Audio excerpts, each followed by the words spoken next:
Oke, kembali lagi. Kali ini kita akan bahas tentang kinetika enzim. Jadi ini pembahasan awal kinetika enzim. Sekarang gimana sih cara kerja dari enzim?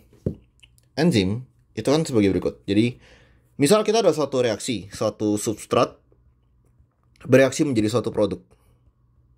Ketika suatu substrat ini akan bereaksi menjadi suatu produk, kita akan ada grafik seperti ini. Di mana ini adalah energi yang dibutuhkan, sedangkan ini adalah waktu gitu. Ini adalah energi dari substrat misal. Terus ini energi dari produk. Reaksi itu tidak bisa berjalan dengan cuma kayak, oh turun aja selesai. Tidak bisa. Jadi ketika suatu substrat ingin bereaksi menjadi suatu produk, mereka butuh sesuatu yang namanya energi aktivasi.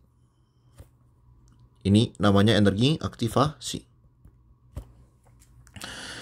Energi aktivasi ini biasanya sangat gede untuk suatu reaksi, sehingga suatu reaksi itu tidak bisa berjalan begitu aja.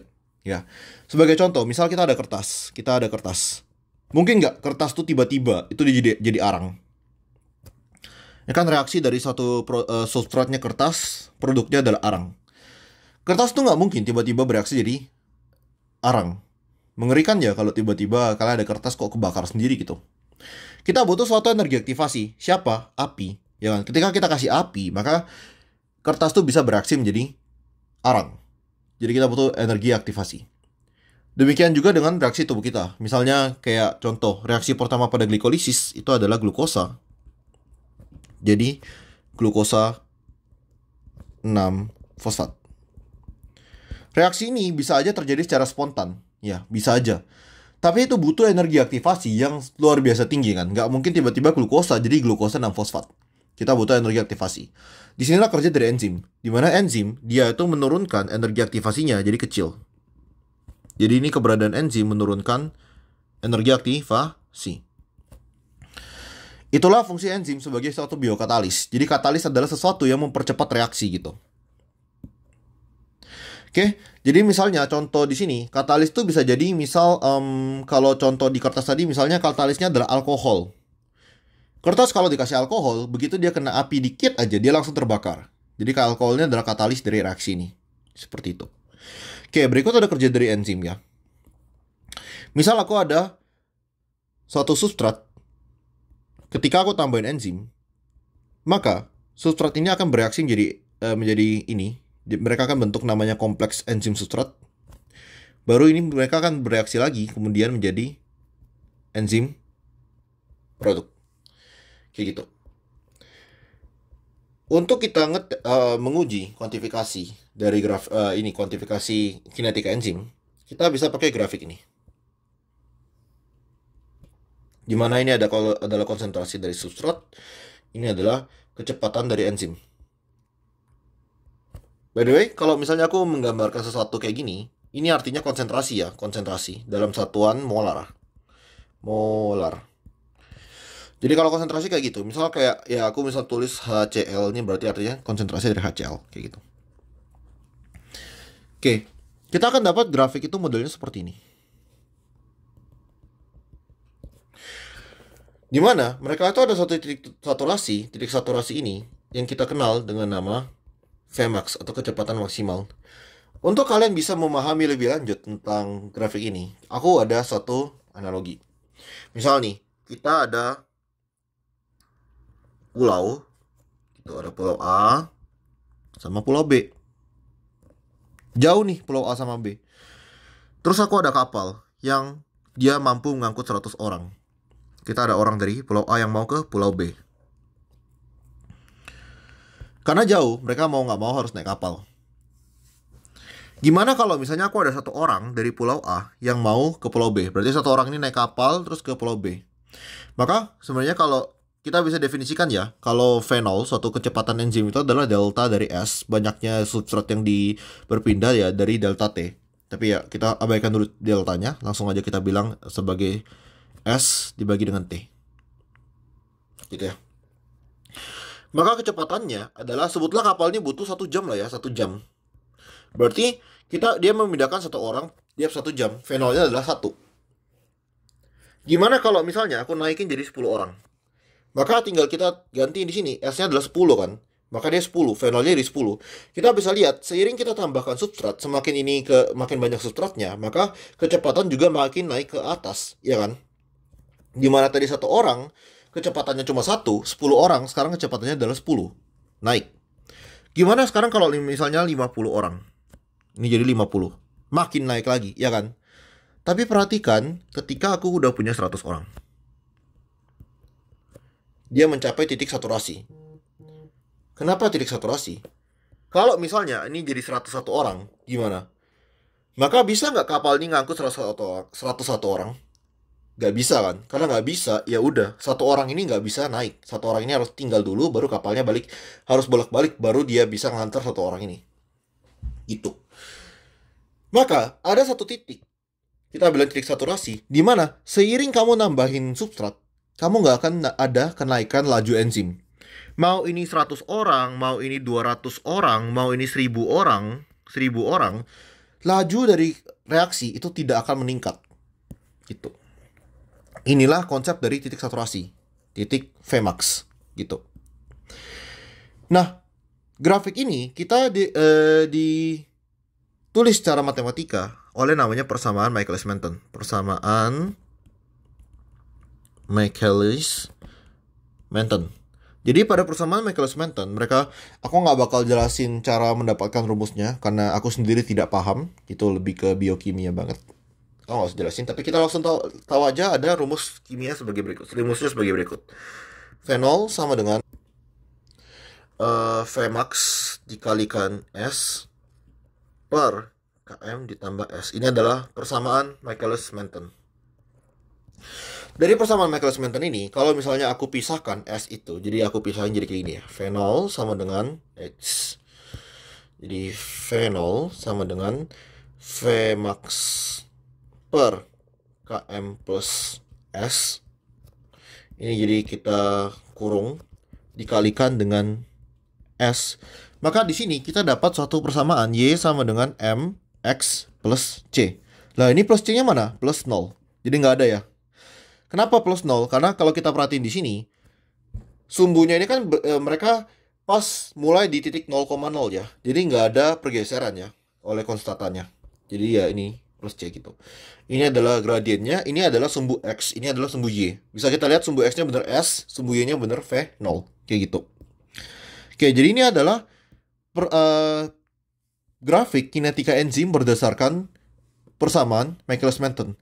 Di sini, kalian mungkin bertanya sesuatu di sini adalah, apa itu Km? Apakah ini kilometer? Coba kita bahas Km lebih lanjut. Km ini adalah Michaelis constant, konstata Michaelis. Jadi konstata Michaelis. Apa itu konstata Michaelis? Jadi coba kita cari tahu dulu apa sih konstata Michaelis. Kok pakai K? C.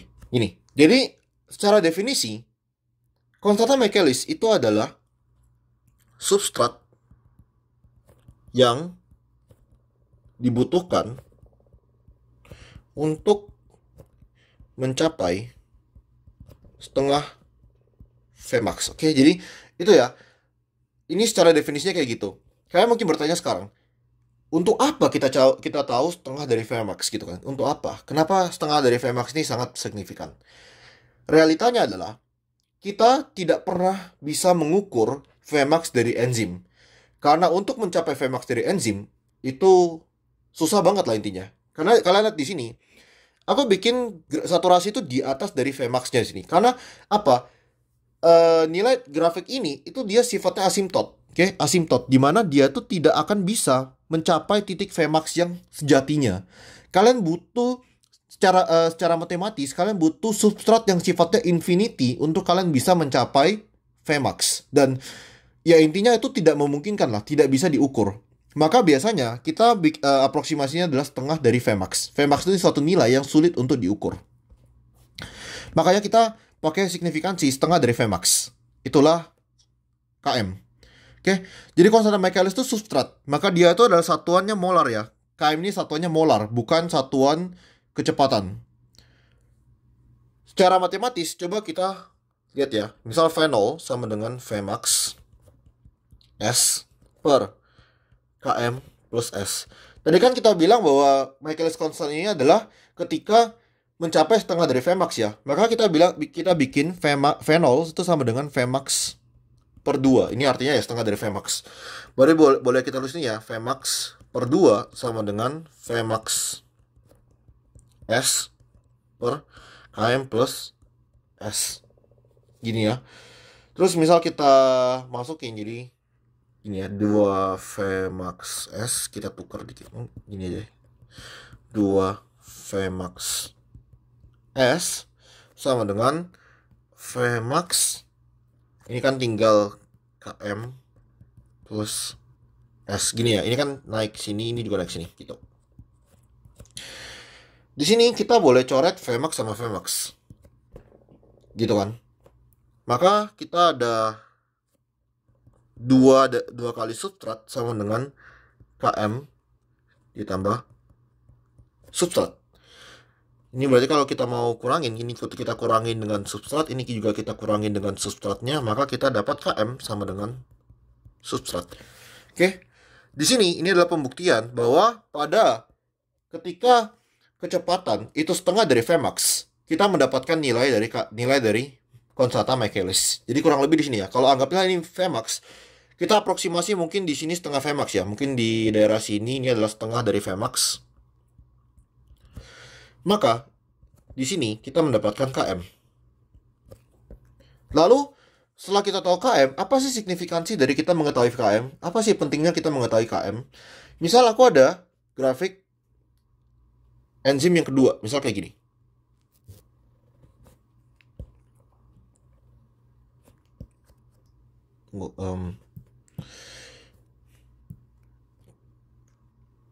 Nah, gini deh.